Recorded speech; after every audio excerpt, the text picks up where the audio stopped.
The year was 1994, the dawn of a new empire, and this official WCW Souvenir Program captures the Federation's might in faux color, glossy thunder, and muscle-bound glory. It opens with a roll call of champions, a registry of titans who held the gold at the moment of printing. Hulk Hogan, the newly crowned WCW World Heavyweight Champion, listed as having defeated Ric Flair on July 17th in Orlando, Florida. Stars and Stripes, the patriotic duo who captured the tag team titles from Pretty Wonderful in September. Hacksaw Jim Duggan, proudly named as United States Champion after toppling Steve Austin in Roanoke. And Johnny B. Bad, flamboyant and fresh as the new World Television Champion after dethroning Lord Steven Regal. These names stand like monuments at the front of the book, followed by the credits that define the new WCW power structure. Bill Shaw as president, Eric Bischoff rising as senior vice president, Bob Dew and David Crockett overseeing production, and Nick Bockwinkel serving as the commissioner, ensuring that the sport remained honorable even in the face of chaos.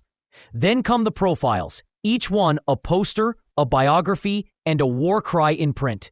The first is Sting, the face-painted Avenger of Venice Beach, California, standing 6'3", 252 pounds, born March 20th.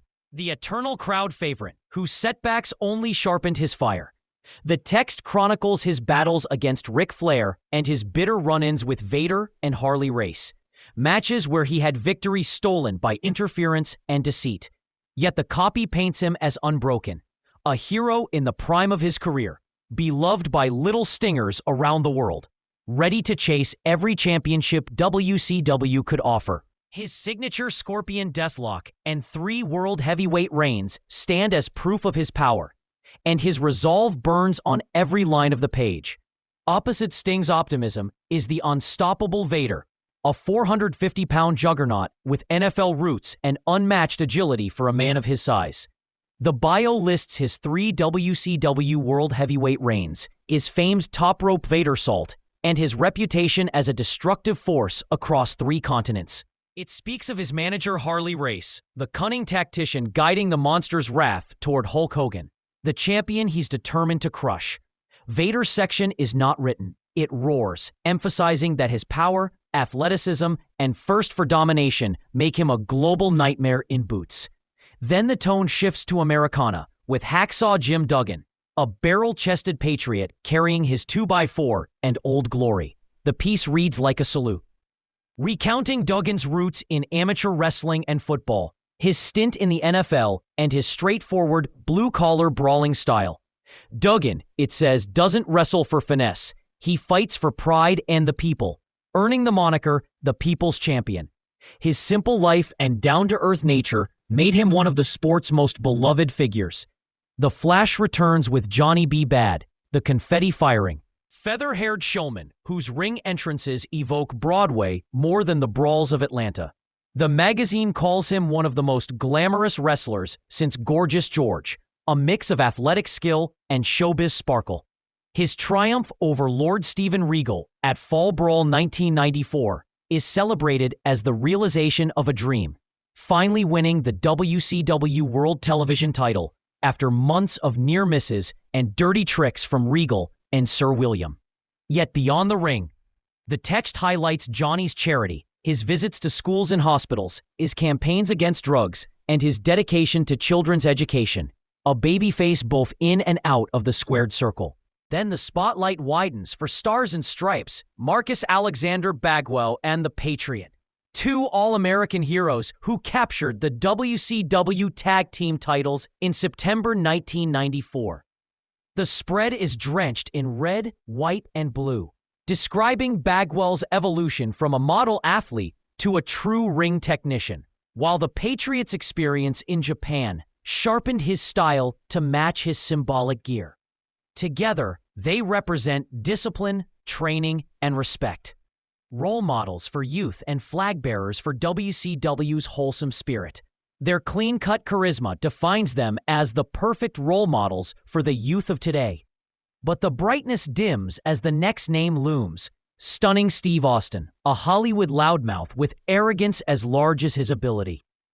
The profile outlines his recent chaos, losing the U.S. Championship to Ricky Steamboat, regaining it by default, and then being blindsided by Duggan in an immediate defense. Yet the copy paints him not as defeated, but defiant, proclaiming himself the world's greatest athlete and vowing to claim the World Heavyweight title whenever he decides the time is right. It calls him cocky, arrogant, and ruthless, a man destined for greatness even as he burns bridges across the locker room. Next come the Nasty Boys, Jerry Sags and Brian Knobbs. Spiky-haired, toothless, overweight, and incredibly ugly, as the text gleefully puts it. The Souvenir Program doesn't glamorize them, it condemns them, but in doing so glorifies their chaos. Two-time tag team champions, they revel in filth and fury, double-teaming opponents, breaking rules, and humiliating rivals post-match. Their cult status among fans is noted. Their ambition to reclaim gold declared, and their style described in one line that sums up their entire existence. The name of the game is brutality, and nobody plays as hard as the Nasty Boys. The crown of the book belongs to Hulk Hogan and Ric Flair, whose saga dominates several pages. Hogan's arrival in WCW is chronicled as a seismic event, his victory over Flair at Bash at the Beach framed as a revolution. The text explains Flair's obsession with revenge, his hiring of a masked hitman, and the escalating war that led to their steel cane showdown at Halloween Havoc 1994, with retirement on the line. Every sentence drips with melodrama. Positioning Hogan as the immortal symbol of American heroism and Flair as the jealous master who refuses to surrender the throne. Flair's record: 11 World Heavyweight Championships, 5 U.S. titles, and 3 tag team reigns, stands like a museum exhibit of excellence, even as his arrogance and alliance with sensuous Sherry cast him as the eternal villain. Then comes Lord Stephen Reevil, the pompous British aristocrat whose talent matches his ego. His bio outlines his 2 WCW television title reigns, his partnership with Sir William, and his feud with American wrestlers who resent his elitism. The copy concedes that beneath the arrogance lies one of wrestling's finest scientific technicians, a master of every hold, a man who blends European discipline with sneering superiority. His regal role is listed as his signature maneuver, his stamina unmatched, and his disdain for American crowds practically an art form. The pages roll onward through a parade of WCW's expanding roster. The Guardian Angel, once the Boss, reborn as a lawman of the people, trained by Curtis Sliwa's real-life guardian angels, sworn to uphold justice in the ring and redeem his past. His description emphasizes redemption, civic duty, and a renewed mission to bring law and order to WCW's chaos.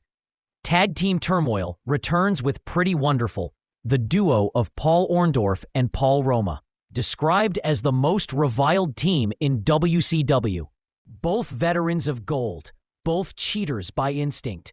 They personify vanity and violence, thriving on distraction tactics, referee manipulation, and sheer ego. Roma's youthful athleticism complements Orndorff's raw power, their combined arrogance radiating from every photo caption. The family legacy takes over with Dustin Rhodes, the son of the American Dream, Dusty Rhodes. His feature focuses on generational warfare, fighting alongside his father against the stud stable, halting his singles ascent to defend the Rhodes name. A 2-time U.S. champion and tag champion already, Dustin is framed as the heir to the throne, temporarily detoured by duty, but destined for greatness.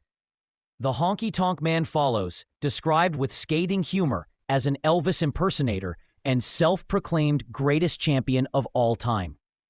His page revels in ridicule, mocking his singing, his dancing, and his vanity, but acknowledging his toughness and his deadly shake, rattle, and roll neckbreaker.